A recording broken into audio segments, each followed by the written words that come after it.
Ciao. Alors, on est le 31 décembre, il est 4h30 du matin, ça fait 12 heures que le camion il est fini. Je suis pas très loin de Barcelone, puis j'ai tapé un sanglier. Dans la vie, on a tous des rêves et des projets à réaliser. Eh bien le mien, c'est de tout plaquer et de partir enregistrer un album nomade en van.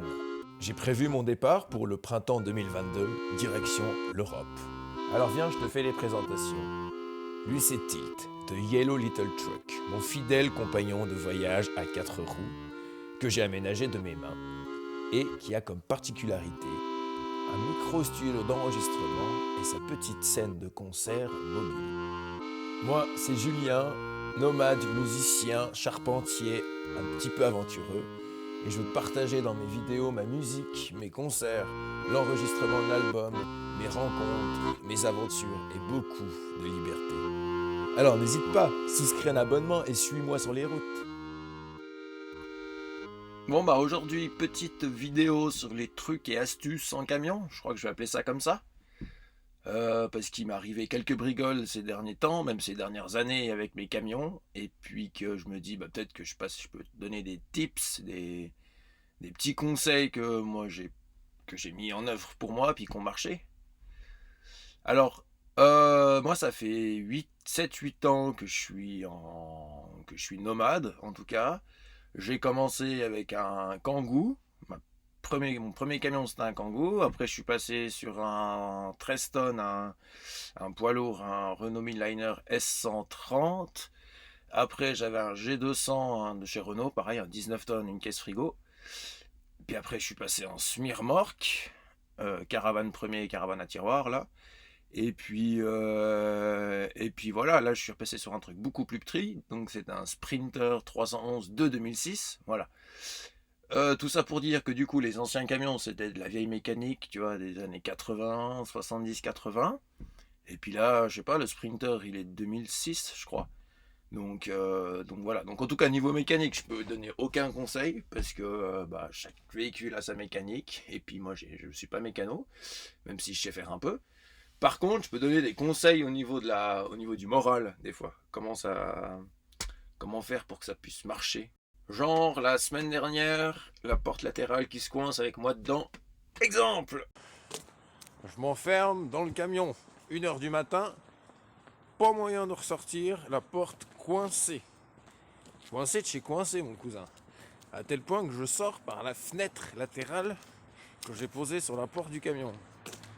Je t'explique pas que je suis dans le caca, parce qu'il faut que je dépose la porte latérale pour réparer la fixation, le rail qui est en bas. Bon bah 2 jours plus tard, regarde-moi ça, la porte elle est réparée entre guillemets. Donc en gros, j'ai déposé une partie de la porte chez un copain, et puis j'ai retrouvé un truc comme ça. Du coup, parce que la centralisation elle marche plus, forcément. Je mets les clés dedans.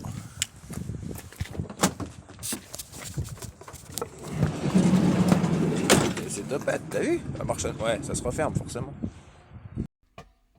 Ou encore là, il y a 3 mois, le 31 décembre, je tape un sanglier à 4h30 du matin. Exemple! Ciao! Alors, on est le 31 décembre, il est 4h30 du matin, ça fait 12 heures que le camion il est fini. Je suis pas très loin de Barcelone, puis j'ai tapé un sanglier. Hein, voilà, quitte à faire. Après 3 heures de mécanique par -5, j'ai reposé le pare-choc. Pour l'instant ça roule, je suis refait. Les triangles de direction ils n'ont pas bougé, c'est quand même solide les sprinters. Pas de voyant, rien, une petite odeur très légère de cochon grillé dans tout le camion, mais bon, voilà. Donc bah à plus.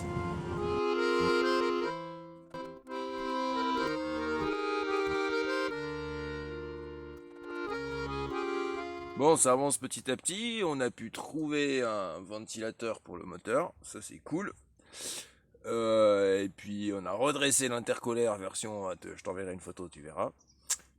Et puis voilà quoi, bah, faut savoir que Mercedes du coup, c'est classé secret défense le numéro des pièces.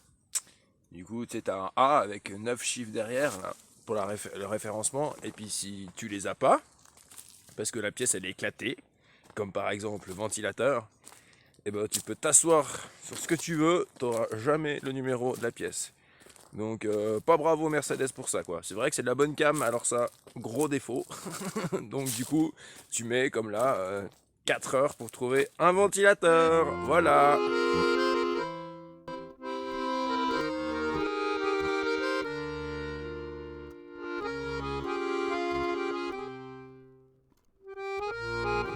Bon, nouveau challenge, apparemment, il est interdit de rouler sans les plaques d'immatriculation en Espagne. Puis t'imagines bien qu'avec un sanglier, la plaque à l'avant, elle a sauté. Du coup, je vais à la gendarmerie, puis voir si c'est possible qu'ils me fassent un papier ou qu'ils me donnent une autorisation particulière pour que j'aille refaire des plaques d'immatriculation. Donc, on verra bien. Ou alors j'ai mon turbo qui me lâche dans les montagnes du Jura. Exemple. Ah bah non, j'ai pas les vidéos. Merde. Petite précision. La réparation sur la porte latérale, c'est du temporaire. Ça crée des problèmes de centralisation. Du coup, je m'en occuperai dans 1 mois et demi véritablement. Et puis, l'avant du camion, du coup, avec l'accident avec le sanglier, bah, c'est toujours pas réparé. En fait, j'ai fait de la réparation temporaire. Mais je m'en occuperai au même moment dans 1 mois et demi. Parce que dans l'accident, il y a les témoins d'airbag, les airbags qui sont pas sortis, mais il y a les explosifs dans les ceintures qui ont explosé pour plaquer contre le siège. Du coup, toutes mes ceintures à l'avant elles sont mortes, je peux prendre plus personne avec moi. Je dois changer tout le pare-choc, les blocs-feux, radiateurs, intercolaires. Enfin bon, voilà, il y a du boulot.